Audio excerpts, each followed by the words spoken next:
Now, I'm going to start as I mean to go on because I am wearing a Madonna microphone and I am at a stadium, so I just want to go, hello, MCG! That's as close to Wembley as I'm going to get, so I was just like, you know what, I'm just going to do it. Anyway.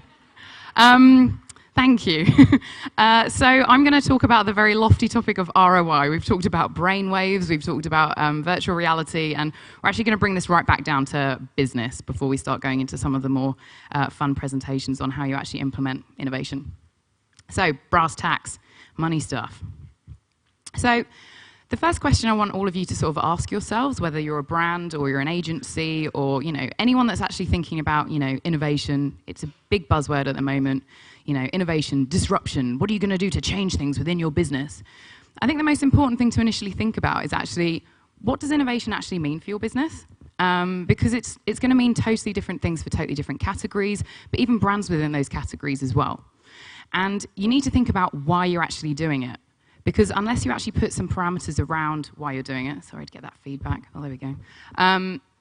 Unless you actually work out why you're doing it, then you're kind of setting yourself up for failure. Because if you don't have those parameters, or, okay, what is the thing we're trying to find out? Or what is this new audience we're trying to reach? Or is there a new automation system that we think is going to speed things along? Unless you kind of define what that innovation is, it's going to be very difficult for you to actually achieve what you're looking for. So, I'm sure many of you, particularly as marketers and brands, have this sort of issue where you're like, yeah, we've got this really sweet, awesome marketing idea. And then the finance department are like, well, what's that going to deliver for you? How do you even know that? It's brand new. Like, what?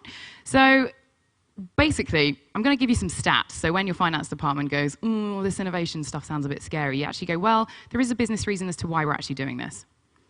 So PricewaterhouseCoopers says that over the next 5 years, companies that actually invest into innovation, diversify their revenue streams, and actually build new products are likely to actually increase revenue by 60%. Like, that's a really significant figure if you think about it. Like, you're diversifying the ways that people might be able to interact with your current products and brands, but also potentially researching and developing new ways that you can actually sell a product or even a brand new service that your current audiences or consumers aren't necessarily getting from you. By investing a little bit of money, you can actually bring more money back into you. So that is versus then 21%. So if you are, good, steady company that's still, ticking along, you're still likely to grow. But you're talking about 3 times growth rate over the next 5 years if you actually start looking into what's important for you as a brand in innovation. So roll out those stats as and where you need to. So the other way that I like to put it, if you've got maybe a slightly more funky finance department, is a little quote from Snoop here. So Snoop would say, if you're going to stop at general math, you're only going to make general math money. And if Snoop believes it, then you're onto something.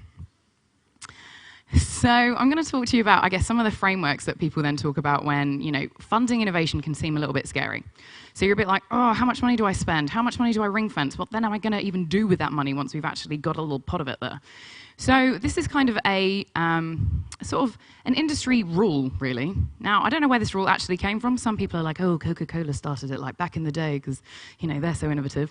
But this is actually a rule that many companies actually now take when it comes to innovation because it's basically calculated risk. So, for instance, as we're all sort of marketers and brands in the room, I'm going to use a lot of media examples when I'm talking about as to how this works, but your 70% tried and tested could be, say, for instance, your screen strategy. So previously, as your marketing campaigns have sort of been ticking along, you'll be using free-to-air as a big mainstay on TV with maybe, your STV to top up, to maybe do some more sponsorships or more sort of integrated pieces. And then you would have seen probably over the last few years ensuring that something like YouTube is actually also a mainstay on that plan as well, because you're going to get reach that way and you're also going to speak to an audience that you're not necessarily speaking to on TV. Now then pops in your Facebook video, which hasn't been around all that long, and then you'd go, oh, well, we know that's kind of going to work. So what you do is you start testing some budget in, say you're optimizing, so it's still video, we still know it's going to work, but this is a different way that we can deliver scale. So you kind of optimize then, what is Facebook video doing for us, and then eventually that will then pop into your tried and tested route. Now, for instance, then you have this little bitty bit of budget at the end, so you're 10%. Now, as a screen strategy, you might go, oh, well, we know there's some emerging new technologies out there. What else is a screen that we could use? So going back to Brett's topic, you could actually say, well, what we're going to do is we're actually going to create a really immersive screen experience in virtual reality. And we're actually going to use some of that budget that we've set aside to actually look at what that could potentially mean for our screen strategy of the future. So what you mean here is that you've got basically 90% of your budget, which should be achieving the business goal that you need to achieve. And if you're not achieving that business goal on 90% of your campaign budget, you're probably got to ask yourself bigger questions as to what you're planning with your campaign and why you're actually putting that forward. Because if it's going to take that final 10% to tip the balance for you to achieve your business goal, you've probably got to ask yourself as an agency or yourself as a brand, are we doing it right in the whole place anyway? Because if that's not happening, that's a big issue. So that's a kind of 70-20-10 piece. And then basically what you'll find is that as technologies become more mass and as you become better at integrating and learning within these new platforms, things will then start shimmying down into your 10%. So we might find in the next 5 years that virtual reality is actually so awesome and it's really taken off, and the fact that it got released in Q1 of 2016 now means that everyone's got virtual reality in their homes. So then it might mean that by 2018, virtual reality is part of your mainstay 70% budget because it works. So hopefully that makes sense to everyone. So once you've got your 10% of budget that you're kind of happy to spend, what does that mean then in terms of how do you spend it? It can still seem a bit daunting that you go, oh God, we've ring-fenced like $1 million, and what are we going to do? Like chuck it into one thing and then go, oh, I really hope it works. And that's just too scary to do that. Because you know what, that's when people start talking about failure, and it's an interesting one because in innovation they kind of say there is no failure, it's all just learnings. But if you've learned something very expensively for $1 million, the likelihood is your company's not going to feel that great about it. So where we actually see a really positive look at how you would use an innovation budget is actually breaking out that budget into many different ideas. So constantly learning about something that you're like, okay, let's maybe just do a little test in this and see what that ends up teaching us about something, and then you tweak that a little bit, you might top it up with another bit of budget, or if you go, that really didn't necessarily work for this reason, so what we're actually going to do is pivot. There's a nice little startup word for it, if anyone's playing like media bullshit bingo, pivot, then you can pivot your idea, and then you can spend a little bit more money than trying a different angle. So the rule that we kind of say is don't spend all of that money into just one thing. Keep testing and learning and then keep growing that, because that's actually where you're going to see an evolution in the ideas that you actually bring to the market rather than sort of slapping it in someone's face and it not necessarily hitting the mark. So this is probably slightly a conflicting statement when you talk about innovation, because everyone's like, pow, innovation, new ideas, like, really disrupting the market with something that no one's ever seen before. And you're like, that's all well and good. However, if you come up with a really crazy, wacky idea and you're like, yeah, we really do think this is going to work, you actually need to make sure you've got the right people and the right support processes within your business to actually allow this to come to life. Throwing a whole load of people in your team who have never necessarily worked on a brand new project or project management or working with a new piece of technology, if you're not actually supporting them as a business and saying, okay, well, break it down into the different things that you need to do to actually achieve this end goal, you're setting them up for failure. And that's actually going to make everyone within the business feel very negatively about the experience. So what you need to be doing is actually working out a structure and support process around innovation, knowing that people at the top agree that this is obviously an important business reason why you're doing it, but also that then the people that are actually doing it don't feel like they're actually failing at something, that they know that this is the process that it's going to take, and there are going to be things that work out really well and things that necessarily don't work as expected. But knowing that there's actually a support structure and process there to deliver on that is really key. So, there we go. I'm going to show you basically 3 different ways that companies are actually embracing innovation within their businesses. So we're lucky enough to work with these 3 companies. They're all doing innovation in a slightly different way, but they're doing it for different reasons. And so I just wanted to give you some practical thoughts on what innovation could mean for your businesses or brands and how you can basically implement those. So basically, some of those ideas on what you do with that 10% budget. So we're going to start off with culture. So we've talked about how important it is to build a structure and process around innovation to make people feel awesome. So a brand that's actually been doing that is Mondelez International. Now, we actually have them in the room today, so well done, guys. A little round of applause there, well done. So Mondelez International, obviously a giant FMCG brand. They look after, big key brands such as Vegemite and, Dairy Milk and, Picnic, Time Out, a range of things that we all gorge on at many times of the day.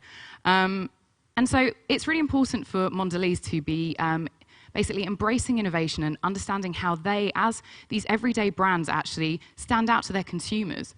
But by doing that, what they need to do is, as an FMCG brand themselves, things that they've been used to for years and years and years of how they market to their consumers by like having always on TV and making sure that they are hitting masses of people and reminding them about those brands always on. It's actually really important for their people to know that Mondelez as a brand supports them to be pushing the mark and actually trying new things in their advertising and communications. So, there we go. So this was actually, so they've actually basically put in place a whole set of programs that actually allow their people, so their brand managers, their assistant brand managers, to basically experience new different ways of working so they can actually then come to those new ideas and new executions and feel supported by the brand in executing those as well. So this was a program that actually ran in 2014. Some of you might have seen it in the press, actually. So this was called Mobile Futures. It launched in, I think it was around May 2014. And the concept behind it was that 5 Mondelez brands partnered with 5 emerging startups in the Australian marketplace. And the reason being was that Mondelez really wanted to see, they understood that new technology was very much disrupting their marketplace. So what we were seeing is that, you know, people were using their mobile phones at point of sale, yet Mondelez didn't necessarily have lots of information on the different types of technology and user habits that are actually happening when consumers went to point of sale. So they actually ended up partnering with these 5 startups, some to do with beacons, some to do with Wi-Fi, some even to do with digitally gifting chocolate bars to your mate if they're having both a good day or a bad day. Like brand new ways that basically their brands could interact with people to actually deliver on that product experience. So this was a really awesome and very quite groundbreaking thing for an FMCG brand to do. And something that we're seeing a lot of other brands in other markets now, like worldwide, start to kind of test the water in this space. But particularly within Australia, as we heard from some of the stats before, for an Australian brand to actually be doing this is very forward-thinking. So then next up, we actually have Media Innovators. So this is actually the plan that's been happening this year. So what Mondelez did was they took all of these learnings from working with these startups. It was very nimble. Some of the things that they tested on didn't necessarily give them the results that they necessarily thought they were going to get, but they were still learning. They thought this is really awesome. But it wasn't necessarily getting them the scale that they wanted then for, you know, testing the water with their teams. So as we see with many positive sort of innovation models, what they did was they took those learnings and then they grew it into a different program for this year. So this year we've been running Media Innovators. And to, I guess, describe this in the simplest way possible, it is like Dragon's Den for media ideas within your business. Pretty cool. So basically, working with their creative agencies and their media agencies, the brand teams themselves actually worked out maybe a brand that Mondelez hasn't even supported for years and years and years. They would say, right, we've got a certain amount of budgets. They ring-fenced $1 million that these staff could actually like win the chance to actually bring an idea to life with. And then what they did was the teams actually then worked out a really interesting way of how they could apply maybe a brand, as I say, that hasn't been supported in a while, to actually think of a creative way that they could like try a brand new piece of technology using media. So these teams actually then ended up formulating their ideas, scoping out these projects, and then actively standing in front of all of their peers and their seniors and then selling that idea to them. And then what they did was they did Dragon's Den style. They actually then funded some of those ideas. And it meant that you're empowering your team to actually say, you know what, we really want you to come up with really awesome ideas. And we, as a business, are actually going to put money behind you to actually say, bring those ideas to life for us as well. So it's very trusting, but it's very supportive. So we've got 3 brands that will be supported from this initiative this year. We will be having the first campaign. We'll probably be launching over the next month. So I'm not allowed to say what they are, but there's some pretty funky things coming from Mondelez soon, so keep your eyes peeled. So once again, the most important thing around this formulation of innovation for Mondelez is creating that structure and that process for all their people to know that they are fully supported when they come up with new ideas. And this is what Mondelez is trying to breed, that culture of innovation and freedom within their teams to know that even on their day-to-day work, that this is what the brand is hoping for in the long run. So moving on to services. So which brand are we going to talk about with services? L'Oréal Paris. So L'Oréal's also another, obviously, giant brand, beauty provider. And L'Oréal Paris has actually done a slightly different approach to innovation. So they actually have a team of 30 scientists based in New Jersey for a department at L'Oréal called the Connected Beauty Incubator.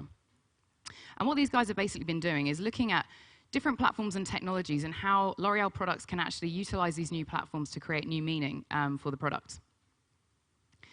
So, oh, they didn't have my other slide. So, okay, I had this slide that said if you basically have a, if you're trying on, I mean, for many people in this room, I'm sure you try on makeup, right?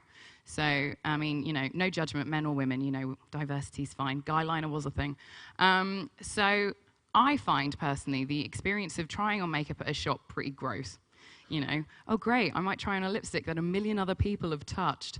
And one of the slides I was actually going to show was a woman actually said she got swine flu from trying on some makeup in a store, which is pretty disgusting. So obviously, you know, there's actually a really interesting consumer habit that L'Oreal was tapping into. Okay, how do we get more people to try on our makeup, and how do we actually leverage this new technology that we actually have at our fingertips? So they actually created in 2012 an app called Color Genius.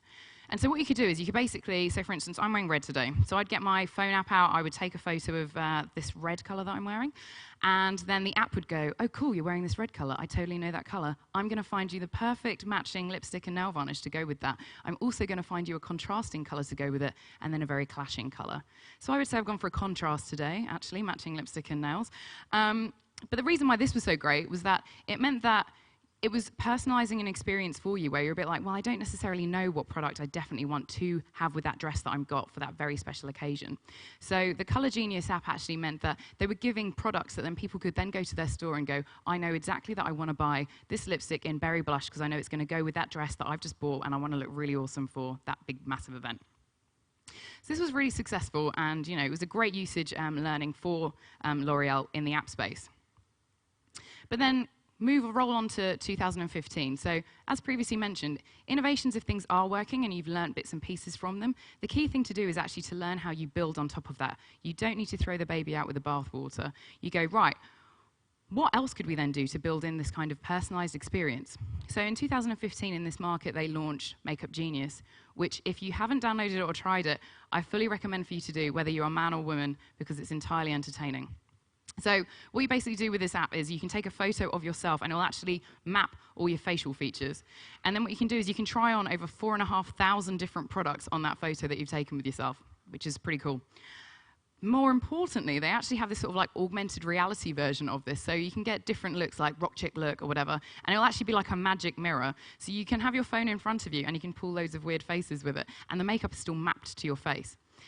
It's pretty sweet. So the thing that's great about this is that they've actually delivering against the whole product range and actually allowing people to try on and be more daring with their makeup looks without necessarily having to go out and have that awkward moment of someone actually putting all the makeup on you in like Maya and then you walking out like a drag queen and going, great, I've got to get home now.